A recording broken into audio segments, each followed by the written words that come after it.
Hello, everybody, and welcome to Eden Empire's channel. Just want to let you guys know what we're going to be doing here. We're going to be running through company updates, industry updates, answering any questions you guys got for us. If you have any during any of this, of course, don't be afraid to send them over. And of course, introducing members of the team. So who better to kick us off than President Kolt Taekema. Kolt, how are you doing over there? I'm good. How you doing, my man? Not doing too bad over here. I really feel like the best way to kick this off would be to paint a picture of some of your past experiences before you got involved with the Eden Empire. Tell us like your motivations as a businessman. So some of my motivations probably stem from, or don't probably, they do stem from the medical cannabis industry. So as you know, 10 years ago, this thing really started to kick off and people were seeing benefits. And I started to get involved more with the community at that point, and we were helping out some people with cancers, COPD, and a bunch of other stuff. And in my particular circle, we were starting to get a lot of results.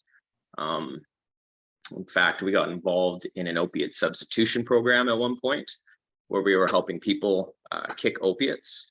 And that study that we did personally ended up getting enough traction.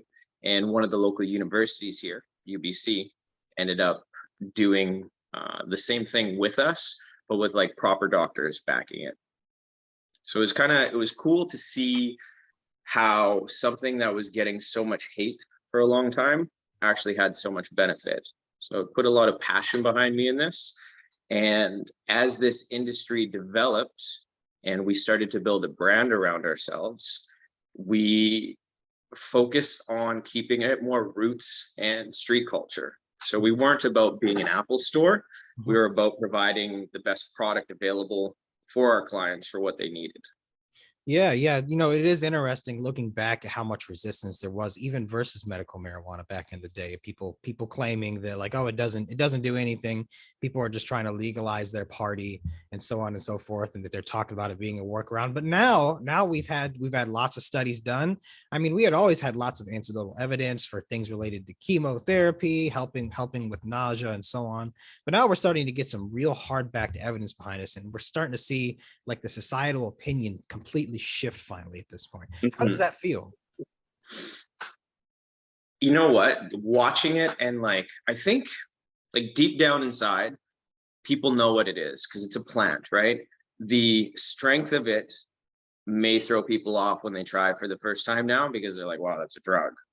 Yeah. But when it's used appropriately, you can see the effects. So when it shifted politically, it kind of changed my perspective on how the world works too, because I saw so much pressure against it.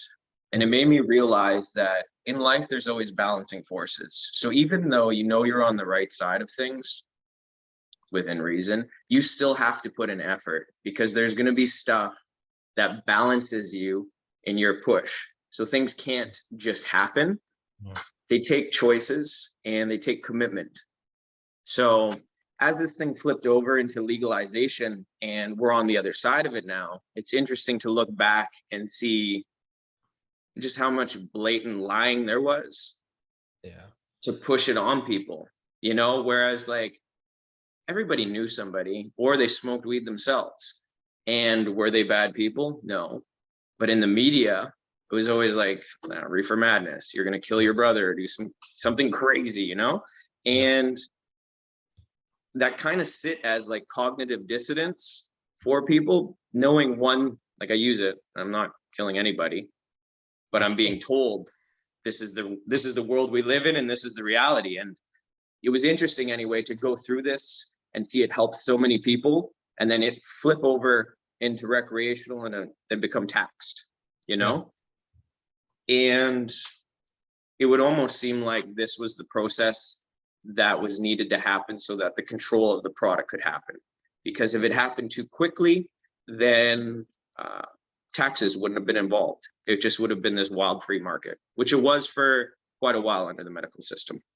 Yeah, you know, it is definitely interesting to see the changes. Looking back, it's weird because obviously a lot of people associate lawfulness with morality, but people were no less moral smoking weed right before the law was passed than after.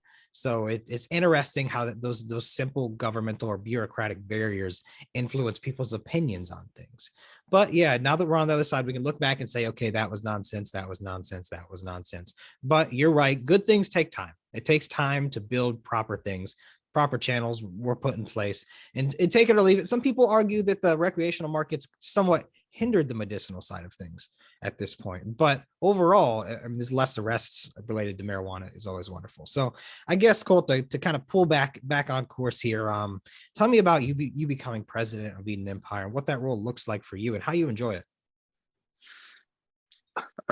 What it looks like for me is I get to work with a team right now. I get to be focused on the operations aspect of this business and be involved in something that I've loved for a long time. I get to be involved with people who also love this industry. So our company, and not to put this the wrong way, wasn't suits to start, sorry. It was a bunch of people who were entrepreneurs, who were passionate about this industry, and we did a really good job at connecting with clients and customers. And what that did when this flipped over into this new realm of us going public is we carry a very strong brand with us that has over a decade of experience, and the team behind it as well. And it's now moving us into a position where we can take our expertise and push into franchise models and support local stakeholders. And being involved in an industry for a period of time, for me, allows myself to use the stuff that I've learned in the past to continue to connect with already existing markets and help engage the new markets as well.